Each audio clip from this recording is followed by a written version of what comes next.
What up, is Dane, and in this video I'm going to be telling you if you should or shouldn't take protein shakes in order to get bigger muscles, right? So let's get this. Okay, before I get into the whole video, make sure to watch the whole video, because at the end of the video I'm going to be telling you if this applies to you, if you should or shouldn't take a protein shake, right? So let me get into the basics first.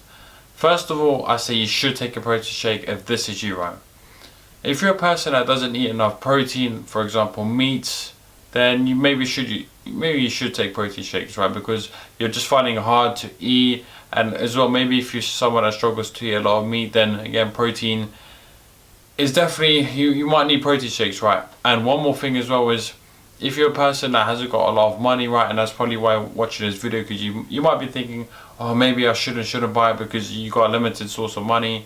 I mean, everyone has, but you know what I'm trying to say, I haven't got a lot of it. So make sure to listen up here. This is for you. You should take protein shakes because, like I said, meats in the shop, or not, that's not like I said, but meats in the shop, they're more expensive than actually buying your own protein powder. For example, protein powder, like 2.5 kg will last quite, like, say 3 months, depending on how much you have it. Probably 1 scoop a day is fine, compared to one big pack of chicken breast will probably last you like 10-14 days and stuff like this, right? So it's probably the more convenient option as well, and obviously you could just put it in and you can drink it straight away. You don't need to cook stuff up. But in order to increase your muscle gain, should you really take protein? Like I said, if you're the person that doesn't get enough of it, yes, you really should, but it's not necessary. If you can get the nutrients in with foods, it's really not necessary. And one thing to mention as well, eating food sources of protein and buying protein powder, there's no difference. A protein in a chocolate bar or protein in a steak is exactly the same, right? One might be better, the food source might be better for you internally than the other one, but that's real important. Okay, now the other side of the spectrum, why you shouldn't take protein shakes.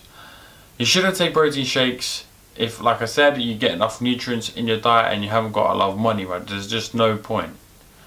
You also shouldn't take protein shakes if you don't have knowledge on anything else, and if you don't eat in a calorie surplus.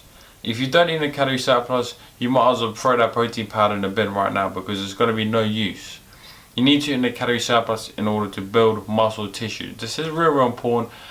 I know a lot of beginners, they come to the gym and they said, okay, should I drink protein, blah blah blah blah blah, and then I said, no, get your balance right first, right? Basically, the calorie balance is the most important part of building muscle out of everything, right? And then the macronutrients, which is protein, carbs and fats, right? So if you just get those two nailed, why would you need a protein shake? Because you're going to get enough protein from your food sources, right?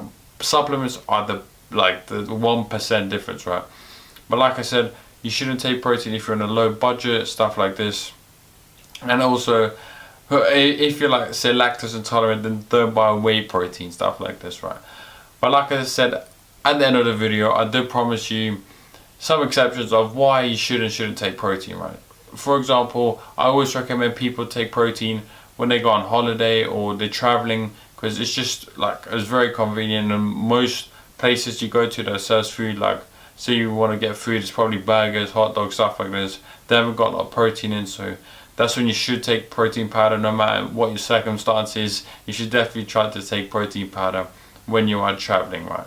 And this applies to any other aspect as well. If you're just visiting someone, again, that's traveling, so take protein powder with you.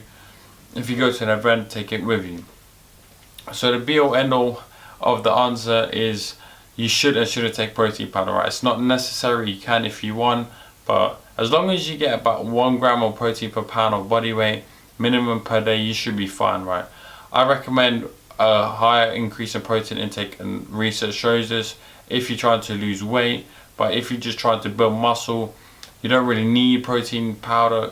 You know, if you get enough nutrients of food, protein from food sources, so that's good. So as always, I'm just rambling on a little bit. So make sure to subscribe to the channel if you want more notifications on building muscle, nutrition, cardio, intermittent fasting, stuff like this. And more importantly, stay positive, stay smiling, and leave me a comment down below.